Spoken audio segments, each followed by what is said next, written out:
ഒന്നുമില്ലല്ലാ എൻ്റെ കയ്യിൽ ഇബാദത്ത്, എന്ത് ഞാൻ ചെയ്യും റബ്ബേ ചതിച്ചെന്നെ ഇബ്ലീസ്.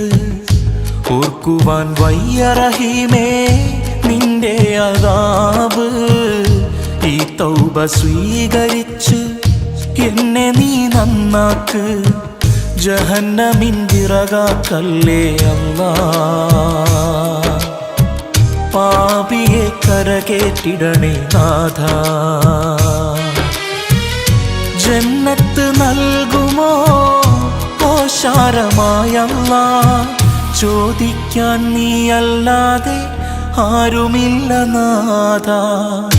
ഒന്നുമില്ലല്ലാ എൻ്റെ കയ്യിൽ ഇബാദത്ത്, എന്ത് ഞാൻ ചെയ്യും റബ്ബേ ചതിച്ചെന്നെ ഇബ്ലീസ്.